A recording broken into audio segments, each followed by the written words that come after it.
Human Peter, the distance firepower guard. Is this how it all ends? The Cardinal's guards struck Peter's glider as it spun out of control. He quickly regained stability with his seasoned piloting skills. He changed course and returned fire, descending toward the Lyris Lake. Peter plunged into the water. As long as he could reach the shore before his pursuers arrived, he could still escape. But the glider's fastenings had jammed. The heavy steel frame and waterlogged fabric dragged him down into the depth, sinking beneath the surface. Peter could hear the shouts of his pursuers from the shore. The icy water burned his lungs and the world began to spin. Is this how it all ends? Peter was once the finest pilot in the Royal Airship Center, having carried out countless life-threatening missions and always returning safely.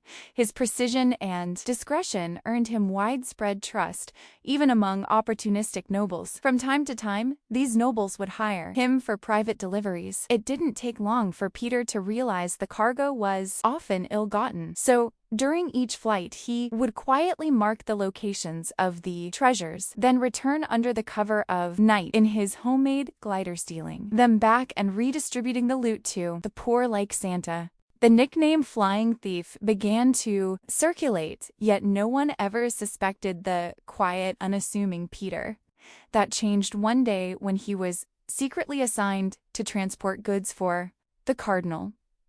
As usual, he discreetly noted the locations of 3 hidden vaults, planning to return later. But before the final leg of the journey, Peter sensed something was wrong. To be safe, he concealed his glider within the cockpit. When the airship landed, the Cardinal's guards stormed in. Muskets were raised, all aimed at him. "Only dead men keep secrets," the captain said coldly. In that critical moment, Peter strapped on his glider and leapt from the porthole.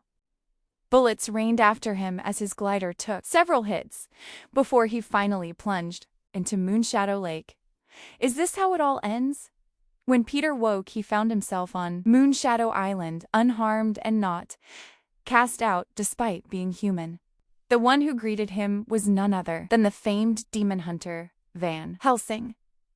"I'm sorry your secret has been exposed," Van Helsing said. "But perhaps you can entrust the map to me, for now. I know a worthy successor." Peter handed over the map to the Cardinal's vaults. In return, Van Helsing gave him another, one that charted a route from Moonshadow Island to a distant estate. Peter had heard of the remarkable lord who ruled there, but the journey was long.